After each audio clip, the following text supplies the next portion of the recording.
How does SEO actually work, and is it worth doing? Right, I believe SEO is an amazing place to go. I really think that SEO will work better for certain categories or industries. Some SEO doesn't make sense. SEO with a .com, so if you've got like a SaaS product, an international website, SEO can be a nightmare.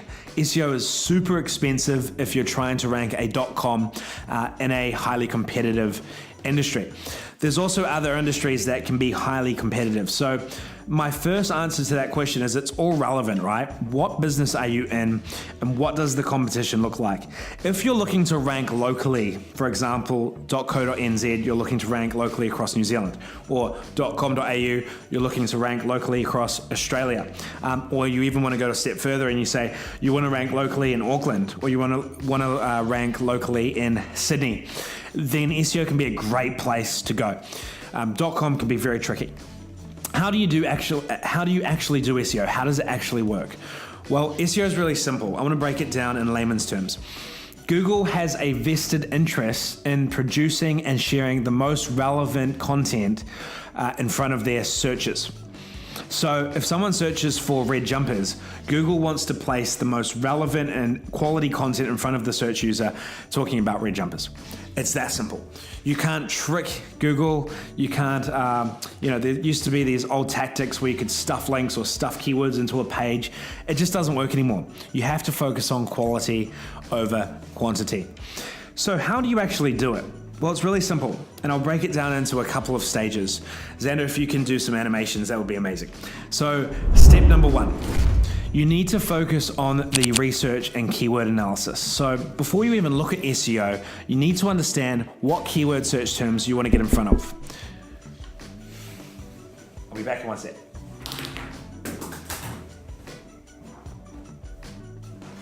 Hello, I'm just recording a live vlog. And I've already been a customer of Marley's Food, so thank you so much for coming.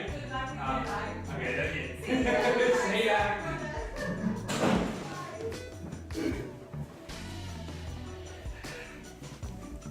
This is the second time that's happened. That's amazing. Love it. That was Marley Spoon trying to sell me some dinner packages. Old school door-to-door sales, like what are they doing, right? Please get in touch, Marley Spoon, if you're watching this video series. I think an inbound strategy might be really good for you. Anyway, where was I at? I was talking about keyword research.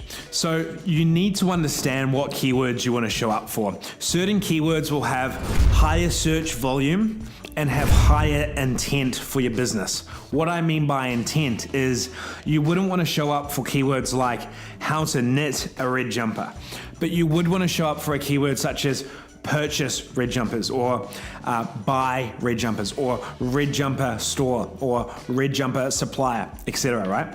So you need to identify which keywords have the highest search volume, which keywords have the highest intent, and then you need to look at the competitiveness of those keywords.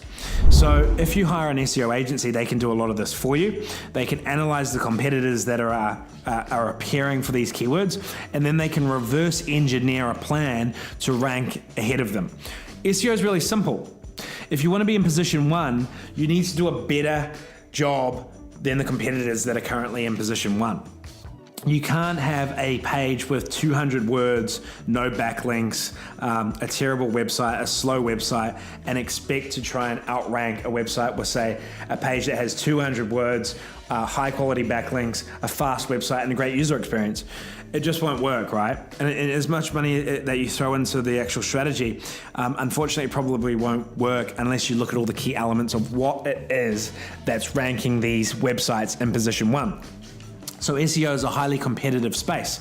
SEO is something that I did for Firefly. I went deep down a rabbit hole. It was very odd, being a big picture sort of guy. I have no idea how SEO excited me, but it really did. And I'd spend hours and hours and hours analyzing, what are our competitors doing?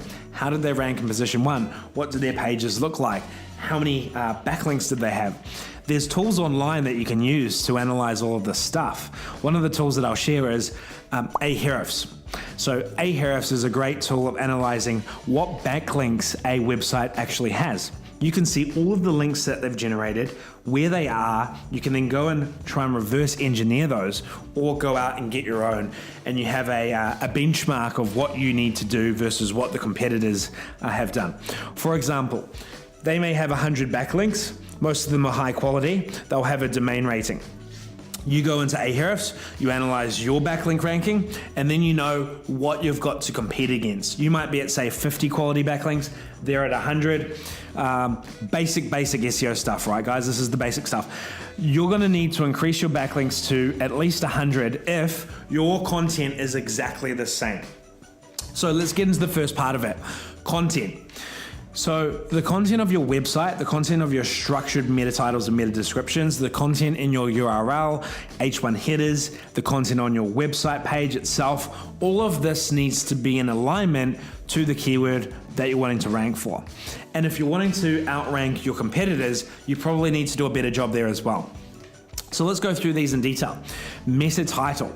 So meta title is the thing that you see on Google, the first line that is shown on a Google search.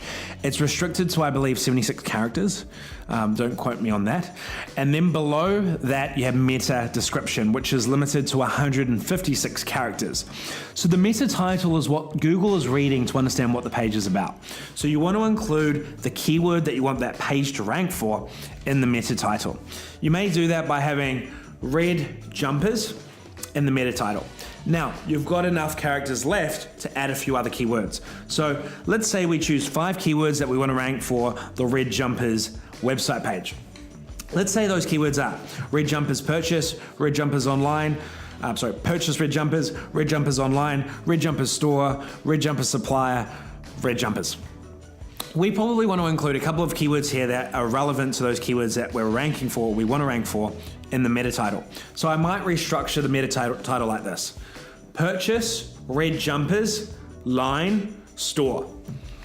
As you can see, I've got multiple keywords in here, but red jumpers is the first thing that I can see. It's one of the key elements of the meta title. So what this is going to do is it's going to allow Google to rank you and actually see that you want to rank for red jumpers, purchase red jumpers, and red jumpers store. So we're covering a few bases here in the meta title, which is a great start. The meta description doesn't help you rank at all. The meta description is commonly confused. You know, people try and stuff the keyword in there, etc. Literally, the meta description is like an ad.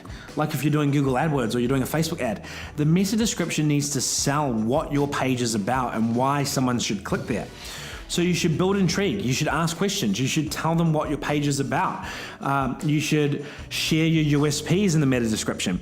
You should include your phone number if that's applicable in the meta description. You want to use that space as valuable real estate to try and get someone to either click through or get someone to actually pick up the phone and call you even before they've even clicked that link, which is why you have the phone number there as well. So that's the meta description, that's the meta title. Second thing that we need to look at is the page itself. So let's look at the URL structure. So let's say my website is anthonybaxterjumpers.co.nz. Random. Okay. Looking at the URL structure, we're going to want to include that keyword into the URL. So that may look like something like this. anthonybaxterjumpers.co.nz/redjumpers. By having that URL up there, we're now telling Google that this page is also about red jumpers. So now we've aligned the meta title with the URL as well. The next thing we need to look at is the H1. The H1 is usually a header in the website. A lot of designers in the website space have the H1 as the biggest font on a website. So typically by default, the H1 is like the largest font or the attention grabbing header on a website. Although that can be incorrect because in the SEO space, we can have the H1 as a smaller text and literally Google's looking at the H1 to understand what the page is about. So some common preconceptions. There should only be one H1 in the website on that page. So if we're looking at the red jumpers page, we can only have one H1.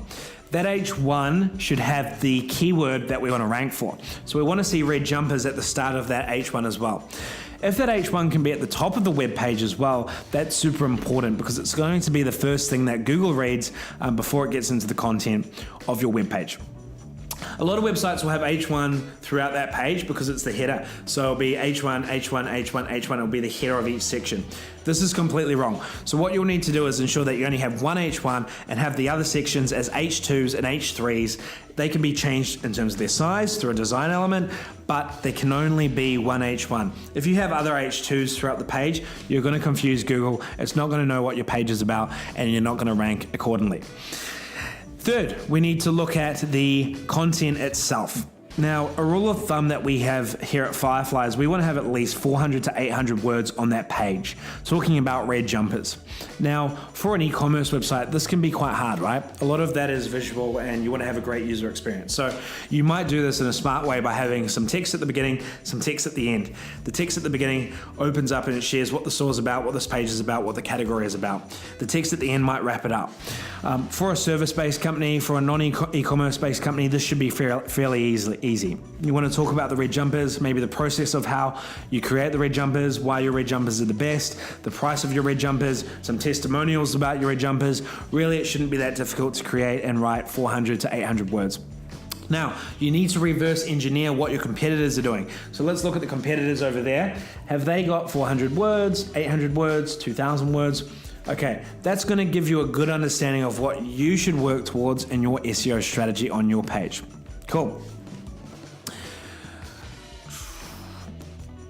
So we've looked at the meta title, the meta description, the URL, the H1, and the content. Now that we've got all of that in alignment to the keywords that we want to rank for, we then need to focus on the other keywords that we also want to rank for. So, for example, we had red jumpers. We also wanted to rank for red jumper store, purchase red jumpers online, red jumpers supplier.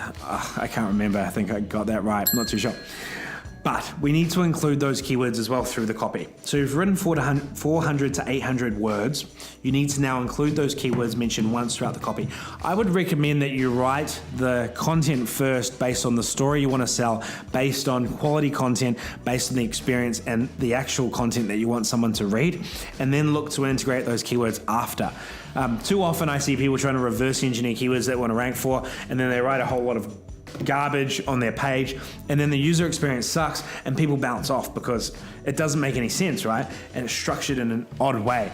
So there is easy ways for you to apply and place those keywords into the content that you've already written first of all, which is built around experience, because you want people to stay on your website and you want people to take action. So you want that information to be credible and useful as well. Now that we've talked about the on-page optimization and the basics of SEO, now let's talk about the off-page strategy.